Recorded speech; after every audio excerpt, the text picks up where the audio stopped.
Maka kamu doa kayak apa tetap tidak akan saya ijabahi. Nabi Musa, ya gampang Gusti, tunjukkan orang itu siapa, nanti saya usir dari majelis.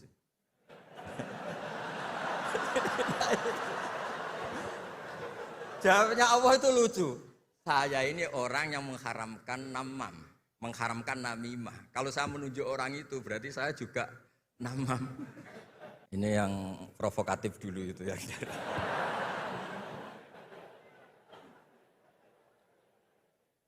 Semoga diampuni oleh Allah Ta'ala. Begini, satu itu saya tidak medsosan, tapi ya dengar-dengar laporan macam-macam lah tentang sekian pihak itu. Begini, saya cerita ini biar sampean tahu bahwa Pak Rektor ngundang saya ini tidak salah. Kan? Memang benar-benar pemateri yang baik. Ya kalau kata Nabi Yusuf kan ini hafizun alim, orang harus zikru manaki binafsi, orang boleh cerita kelebihannya asal itu faktual. Begini, suatu saat, ini cerita di kitab Ihya, suatu saat Nabi Musa itu sholat istisqa, itu doa apa saja itu sudah dipakai, nggak mandi itu. Nabi Musa loh, nggak mandi, tetap nggak mandi. Kata Allah, inna fihim namaman, di komunitas Anda yang ikut sholat itu ada yang tukang adu-adu, namam, provokator. Maka kamu doa kayak apa tetap tidak akan saya ijabahi. Nabi Musa, ya gampang Gusti, tunjukkan orang itu siapa, nanti saya usir dari majelis.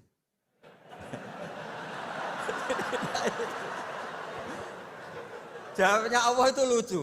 Saya ini orang yang mengharamkan namam, mengharamkan namimah. Kalau saya menunjuk orang itu berarti saya juga namam.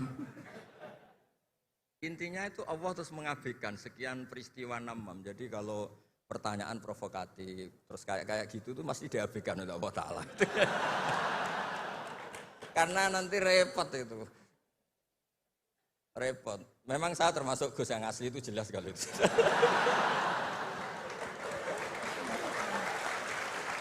Itu, lah ini Pak Fatullah tahu betul keluarga saya karena beliau orang Jepara ngajinya di Kudus. Ya, terus masalah fatwa tadi, fatwa sosial itu atau memahami pakai terjemah begini seperti yang dikatakan Pak Kures. Ada pegangan yang umum kayak sidik, amanat, tabligh, fatona. Itu memang lewat terjemah nggak apa-apa. Tapi ada terjemah yang nggak mengganti bahasa Arab. Misalnya kata sembahyang, mungkin perasaannya orang Bali sembahyang itu apa, perasaan kita sembahyang itu apa, itu kan subjektif. Misalnya begini, ada ayat yang agak sensitif. Ketika Anda salah paham dengan istri itu wadribuhun. Fahjuruhunna fil madhaji wadribuhun. Itu kan riskan betul. Maka pukullah istri kamu. Pukul itu kan konotasinya itu buruk. Tapi di semua tareh, saya bilang tidak sebagian, di semua tareh itu disebut dorban ghairu mubarrihin, mukul yang tidak melukai. Jadi orang Arab itu punya adat. Kalau kecewa itu dorobu binni'al wasau. Jadi mukul itu pakai kain, pakai kacu, pakai. Nah, di Jawa kata mukul itu ya mesti kekerasan itu. Nah, yang jenis ini itu riskan kalau dari bahasa Arab pindah ke Jawa. Jadi ada yang riskan, ada enggak. Nah, sebab itu saya sering bilang, saya ini kan belajar tafsir insya Allah lah, khatam. Cuma saya tidak suka nulis, karena sudah ada yang nulis. Karena saya nulis tetap saja dianggap top Pak Kures, jadi tidak usah nulis lah, sudah ada. Begini, yang penting saya menghormati beliau karena nulis khatam. Pentingnya nulis itu memang khatam, mulai awal A sampai Z. Pentingnya khatam itu apa? Di situ ada dialog. Ada dialog Allah sama nabinya, sama kekasihnya, bahkan sama musuhnya. Misalnya sama musuhnya. Itu Nabi Musa masih dibilangi sama Allah, faqula lahu qawlan layyinan. Ini penting saya utarakan. Nah, suatu saat Harun Ar-Rasyid ini didatangi ustadz, mungkin ustadz yang amatir lah, masih latihan ustadz, jadi masih ekstrim itu. Ya Amirul Mukminin, ini nasihun lak, famusyaddidun alaika, fala tajidanna fi nafsika aliyya syai'an. Dia sampai latihan bahasa Arab nanti Pak Rektor. Bukan Anda, Gus naturalisasi tadi, Anda. Saya akan memberi nasihat engkau, kemudian cara nasihat saya itu musyaddid, ekstrim. Maka jangan kamu anggap serius. Maksudnya jangan penjarakan saya ketika saya nasihat ke kamu ini kasar. Jawabnya Harun Ar-Rasyid itu langsung bilang gini. Bilang ya jahil, ini karena Arab. Orang Arab itu kalau ngomong jahil itu tidak sekasar yang kamu bayangkan, karena makanya bahasa Arab itu susah. Saya itu, ini cerita ke Pak Kures, ini curhat, bukan cerita mufti curhat. Kiai Jawa kalau maknani wailak waihak itu ciloko kue. Padahal sering Nabi itu kalau kecewa sama seseorang bilang wailak sama waihak. Akhirnya santri tanya, lo katanya Nabi itu halus sopan santun kok ngendikan wailak waihak yang artinya itu celaka kamu. Ada orang tanya Nabi dan orang itu tidak paham-paham. Nabi ngendikan apa? Isakilat ka umuk. Cek siale mbokmu dah anak kue. Diterangkan enggak paham. Tapi sarah-sarah kayak kitab Irsyadus Sari itu bilang gini. Kalimatu tarohumin wa talatufin. Ini kalimat yang orang Arab tuh merasa dekat sehingga bilang wailak waihak. Tapi Kiai Jawa tetap saja maknani ciloko. Masalahnya di konteks itu yang dawuh itu Kanjeng. Nah, saya ngendikan ini orang Solo ini kan gak apa-apa. Kayak bakat gitu aja terus orang itu. Nah, yang seperti ini nggak bisa dipindah ke terjemah. Dan itu saya teliti dari sekian tradisi. Ya tadi kayak wadribuhun. Makanya terus ulama nyusuli dorban ghairu mubarrihin. Mukul tapi tidak melukai. Karena orang Arab itu biasa kecewa mukul pakai peci. Tapi kalau orang Jawa nggak bayang mukul. Kedua misalnya contoh mahar. Orang Arab kalau masih mahar itu banyak. Karena jumlah mahar banyak, kemudian setelah suami istri hubungan intim, setelah dicerai itu kadang kepikiran ngambil karena maharnya misalnya Alphard 1 miliar gedung. Sehingga harus ada pelarangan mengambil ulang mahar. Wa in aradtum istibdala zawji makana zawji wa ataitum isdahunna qintaran fala ta'khudhu minhu syai'a. Atakhudunahu buhtana wa itsmam mubina. Terus wa kaifa ta'khuduna? Mahar yang sudah kamu kasihkan jangan kamu tarik lagi. Wong kamu sudah hubungan suami istri kok maharnya ditarik lagi. Jangan. Kenapa ada kata jangan ambil lagi? Karena maharnya itu Alphard, gedung, uang 1 miliar. Dulu Pak Rektor ketika nikah itu seperangkat alat sholat, gak dilarang juga gak akan diambil itu. Artinya gini, gak mungkin andikan Quran turun di Indonesia ada kata fala ta'khudhu minhu syai'ah. 100.000 seperangkat alat. Saya jadi kiai itu sampai bosan karena tiap nikahkan tuh maharnya seperangkat alat sholat. Itu kalau sudah nikah 10 tahun bentuknya sudah kayak apa ya? Itu nggak usah Allah repot-repot bilang jangan ambil lagi, jangan ambil lagi. Nah, itu kondisi yang antara kita dan tradisi Arab itu beda. Dan saya belajar tafsir sampai segitunya, makanya nggak salah lah kalau saya diundang itu nggak salah. Maksud saya yang naturalisasi tadi ya nggak usah diundang gitu maksudnya. Kalau nggak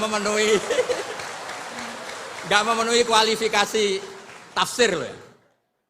Ya karena kalau nggak memenuhi kualifikasi apa tafsir. Tapi jangan terus ngundang saya terus, nggak mau juga saya. Nah tadi yang pertanyaannya Pak dosen Pak Ghafur tadi. Nanti Pak Kures nambahin. Hukum sosial itu memang nggak pernah mengikat di semua sisi ya, karena memang patokannya itu begini. Saya ambilkan contoh di Quran ya, karena ini memang tema tafsir. Di hal-hal sosial itu kekasihnya Allah pun didhawuhi Allah begini. Wa in adri la'allahu fitnatul lakum wa mata'un ilahim. Wa ma adri ma yuf'alu bi wala bikum. Jadi Nabi misalnya mau perang, misalnya perang apa ini. Allah terus bilang, Muhammad kamu tenang saja, pasti menang. Enggak. Karena kalau dibilang begitu nanti kendelnya Nabi atau keberanian Nabi dikira karena ada jaminan. Tetap. Sehingga nyuwun sewu Nabi juga pernah mengalami perang menang di Badar, pernah mengalami kalah di Uhud. Jadi di bab-bab sosial itu memang Allah membiarkan hukum sosial yang berjalan. Sampai Ibnu Khaldun ngendikan begini, saya masih ingat betul dan itu saya pegang. Nabi sebagai Nabi itu kena aturan hukum sosial. Meskipun beliau punya mukjizat kayak apa, ketemu orang harus santun, ketemu anak kecil harus sayang, ketemu orang sepuh harus hormat. Andai kan Nabi bisa terbang ke langit sekalipun, Mi'raj, tapi ketemu anak kecil nampar, ketemu orang sepuh ngeludahi, tetap gak diterima oleh publik. Walau kunta faddan ghalidhal qalbi lan faddu min khawlik. Betapa pentingnya tata krama sosial. Kata Ibnu Khaldun, hadza Rasulullah man uyyida bil kauni kulli. Ini Rasulullah orang yang di backup sekian alam raya. Tapi sekali melanggar tata krama sosial, tetap lan faddu min khawlik. Orang akan bubar. Sampai ngegoskan saya, sekarang tak pisoi. Wah Gus apa Gus kok mison, mesti langsung gitu. Nah coba misalnya sekarang, nyon sewu, saya ngeludahi Pak Rektor, langsung dipecat ya. Artinya tatanan sosial, meskipun saya keramat. Makanya kata Ibnu Khaldun, hadza Rasulullah man uyyida bil kauni kulli law syaa. Ini Rasulullah orang yang bisa mengendalikan alam raya karena kekasih Allah. Itu saja kena aturan walau kunta faddan ghalidhal qalbi lan faddu min khawlik. Kalau engkau salah tatanan sosial Muhammad, orang akan bubar. Nah maksudnya gini Pak dosen, kalau tatanan saya gini, saya pernah ditanya oleh dekan Fakultas Kedokteran. Pas ada diskusi dengan ya tadi orang-orang medis, misalnya begini, itu misalnya nyun sewu, tapi gak usah dijiwai, gak usah kamu, udah, dilupakan saja gak apa-apa. Menyembuhkan orang koma itu baik apa tidak baik. Tapi misalnya orang ini kalau sembuh, pasti bunuh lagi, pasti merkosa lagi. Terus kita gimana? Ngasih makan juga sama. Orang miskin nggak bisa makan, nggak bisa apa-apa, nggak bisa makan, nggak bisa apa-apa. Berkahnya nggak bisa makan, nggak bisa apa-apa, dia tidak nyuri, tidak bunuh, tidak merkosa. Dan orang ini kalau sehat lagi akan begitu lagi. Wajib ngasih makan dah. Itu mesti orang itu, weh, kasihlah kemanusiaan. Jangan nanti kumat lagi. Jadi hukum sosial itu mesti mindsetnya ulama itu beda-beda. Saya sering matur ke Pak Quraisy, saya itu pernah kata santri saya pernah katanya diundang ke Malaysia juga pernah katanya diundang ke Maroko. Saya bilang sudah yang kelas-kelas internasional Pak Quraisy saya ada usah. Kenapa? Jawabnya sederhana. Nanti kalau saya sering keluar negeri, terus semua kiai seneng keluar negeri, terus yang ngulang pondok saya siapa? Wis gue iling-ilingan nak ning donya ono kiai desa sing alim kata saya maksudnya kiai desa tapi maca kitab ya cek bener rofa nasab. Tapi saya seneng sama kiai-kiai yang keluar negeri karena ini mewakili syiar. Saya seneng sama UI karena syiar gini. Tapi saya jangan disuruh jadi kiai di UI. Nanti gajinya tetap. Kalau kiai kan sering dapat gaji min khaisul layah tasib. Kayaknya jumlahnya banyak saya Mas. Jadi yang hukum-hukum sosial tuh biarlah alam yang ya sudah setuju ya. Oh ya pokoknya gitu. Ini jawab yang kok tadi kok tersangkanya hanya kiai, rata-rata kiai itu istrinya. itu selera lelaki bukan selera kiai itu.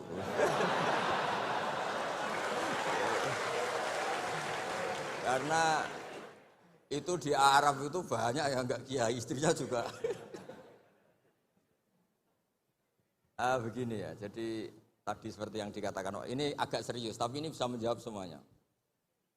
Agak saja, bukan serius banget, tapi agak serius, tapi bisa menjawab semuanya. Begini, ini saya hafalkan bukan berarti saya pinter, enggak. Memang ini konstitusi keilmuan, jadi saya hafalkan. Dalam kitab Said Muhammad, termasuk ulama modern yang barusan wafat, beliau kenal sekali sama Said Muhammad bin Alawi. Dalam kitab Manhajus Salaf fi Fahmin Nusus. Nanti ini kelihatan semua bisa menjawab.